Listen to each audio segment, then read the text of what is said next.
Yao Ming was arguably the most influential player in recent history, and by influential, I mean from a business standpoint.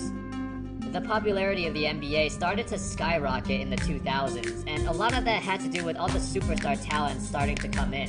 But Yao, on the other hand, was the major factor for basketball's rapid growth in China, which is now the NBA's biggest market.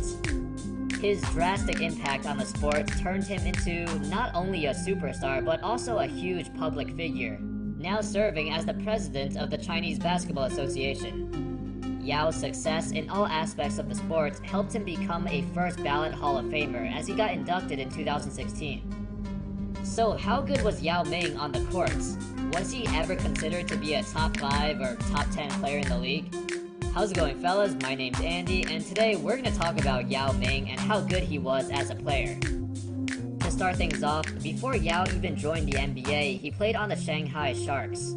By his 5th season on the team, at 21 years old, Yao became the best player in the entire Chinese basketball league. He was averaging some crazy numbers, over 30 points and 20 rebounds a game, shooting a ridiculous 76% from the field, and led his team to a championship. Eventually, Yao would get drafted by the Houston Rockets in the 2002 NBA draft. Although it was unclear at the time if he was the consensus #1 pick when it comes to talents, but every team in the league knew that Yao would provide so much more than that. They knew he had a massive following from the Chinese audience, so any team that got him would draw in a ton of more viewers and a ton of more money from the Chinese fans. That was the main attraction with Yao. Even if he became a bust, he was still a moneymaker. A lot of teams tried to trade for him on draft nights, but the Rockets didn't budge. Anyway, in Yao's rookie season, he got off to a slow start, but about 2 weeks into the season, he had his breakout game, in Los Angeles of all places, although Shaq was injured and not playing. In fact, before they even met each other, Shaq did not really like him that much. He didn't like how the media was anointing Yao as the next great center, even though he didn't do anything yet. In a TV interview, his remarks drew some controversy. Wang Zhu, whatever your name is, you want some of Shaq food? Come get it.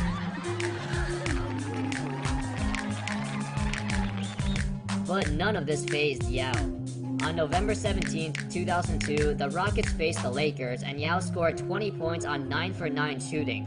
Shaq wasn't playing, as I mentioned earlier, but it was the first instance where everybody started to think Yao could become the real deal. His combination of size and skill was something that the NBA has never seen before. Yao stood at 7'5", and historically, players who are that tall are pretty limited. They either have poor stamina, bad coordination, or are just really slow. But that wasn't the case with Yao.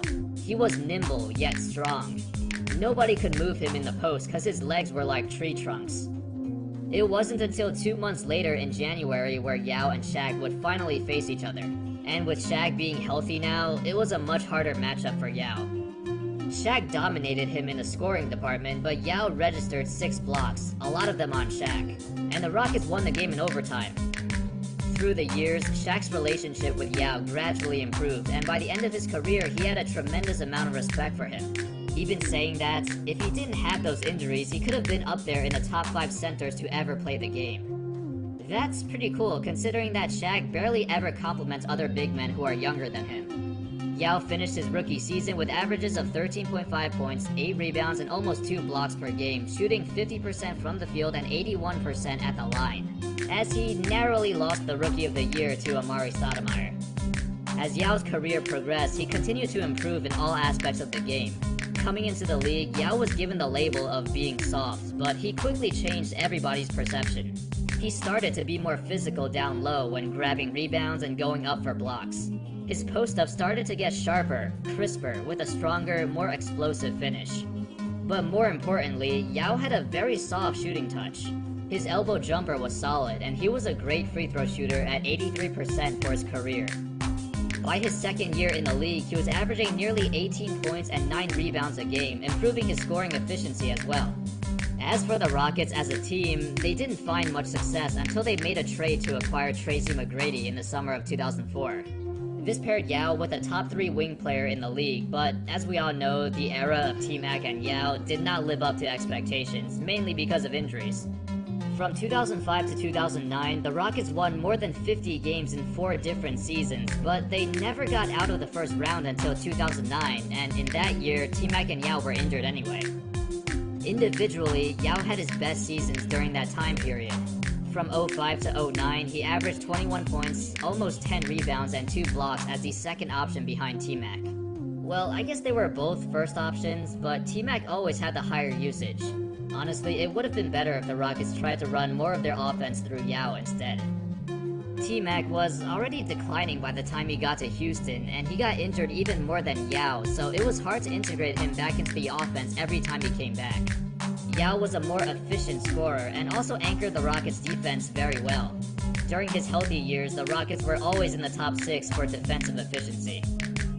Unfortunately, those healthy years were few and far between. By his mid-20s, Yao started to get a myriad of different foot injuries. With multiple sprained ankles, broken toes, broken bones, a hairline fracture on his left foot, yeah, it was a lot. For a guy as big as Yao, foot injuries are the worst because they usually keep coming back. At 7'5", 300 pounds, the amount of stress that he put on his feet turned into a ton of problems. He even missed the entire 2009-10 season recovering from a stress fracture. And in reality, he never actually recovered from that. His last season would be 2010-11, where he played only 5 games and quietly retired at the age of 30. By the end of his career, he was 5-time All-NBA and an 8-time All-Star, although some of those All-Star selections were strictly from his sheer popularity, like in his final season where he played 5 games and still got voted in. So injuries aside, how good was Yao Ming actually? I honestly think he was one of the most complete centers the NBA has ever seen. He could shoot, he could pass, he was an elite post-up player and also shot above average from all areas of the floor. Well, he didn't take any threes, but if he played in today's game, he would definitely shoot them more. Yao was just so versatile. He never made any all-defense teams because the competition was tough, but he was still a great defender, always in the right place and knew how to use his big body to contest shots. Statistically, Yao doesn't look that impressive, but you gotta remember, he played with some very ball-dominant guards in his career and didn't have the chance to shoot like 20 shots a game. He would have easily averaged over 26, 27 points per game if he could. Anyway, that's all folks. What are your thoughts on Yao? Would he be the best center in the league today? In a fantasy world where Yao stays healthy and never gets injured, I think he could have been a top 10 center of all time.